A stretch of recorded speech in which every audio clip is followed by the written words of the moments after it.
64ാമത് Kozhikode revenue school ജില്ലാ കലോത്സവം ഇത് അതിഗംഭീരമായിട്ട് ഇവിടെ നടന്നുകൊണ്ടിരിക്കുകയാണ്. അപ്പോൾ ഈ ഒരു പരിപാടിക്ക് നമുക്കറിയാം, ഇത്രയും ഗംഭീരമായിട്ട് ഈ ഒരു പരിപാടി കൊണ്ടുപോകുന്നതിൽ ഏറ്റവും നിർണായക പങ്ക് വഹിക്കുന്ന ഒരു കമ്മിറ്റിയാണ് പ്രോഗ്രാം കമ്മിറ്റി. അതിൻ്റെ കൺവീനറായിട്ടുള്ള സുരേഷ് ബാബു സാർ നമ്മളോടൊപ്പം ഉണ്ട്. ഒരുപാട് തിരക്കുണ്ട് അദ്ദേഹത്തിന്, എന്നിരുന്നാൽ കൂടെ കുറച്ച് സമയം നമുക്ക് വേണ്ടി, നമ്മുടെ പ്രേക്ഷകർക്ക് വേണ്ടി സ്പെൻഡ് ചെയ്യാണ്. അപ്പോൾ എങ്ങനെയുണ്ട്? സോ ഫാർ സോ ഗുഡ് എന്നാണ് ഞങ്ങൾ മനസ്സിലാക്കിയത്. സോ ഗുഡ് എന്നല്ല, എക്സ്ട്രീം ഗുഡാണ്. എന്തു പറയുന്നു? വളരെ സന്തോഷമുണ്ട്. കാരണം ഞങ്ങൾ തീരുമാനിച്ചതുപോലെ തന്നെ വളരെ കൃത്യമായ ഷെഡ്യൂൾ പ്രകാരം പ്രോഗ്രാം ഭംഗിയായിട്ട് പോകുന്നുണ്ട്.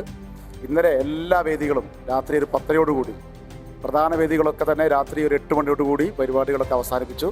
ഒരു വേദിയിൽ മാത്രമാണ് രാത്രി 10:30 അവസാനിച്ചത്. സാധാരണഗതിയിൽ അത് സംഭവിക്കാത്തതാണ് അല്ലേ? 2 മണി 12:30 1 മണി വരെയൊക്കെയുള്ള അനുഭവം നമുക്കുണ്ട്. നിങ്ങളുടെ ആ ഒരു പ്ലാനിങ്ങിൻ്റെ മികവ് കൊണ്ട് തന്നെയാണ് ഇങ്ങനെ.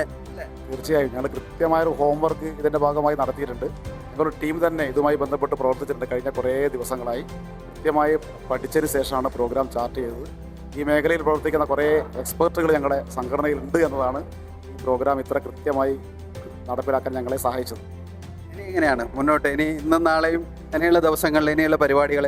ഇന്നും ഞങ്ങളുടെ സ്റ്റാഫ്, അതായത് പ്രോഗ്രാം ഓഫീഷ്യൽസ് രാവിലെ 9 മണിക്ക് തന്നെ 22 വേദികളിലും എത്തിയിട്ടുണ്ട്. 10 മണിയോടുകൂടി ഒരു വേദി ഒഴികെ ബാക്കി എല്ലാ വേദികളിലും 10 മണിയോടുകൂടി പ്രോഗ്രാം തുടങ്ങിയിട്ടുണ്ട്.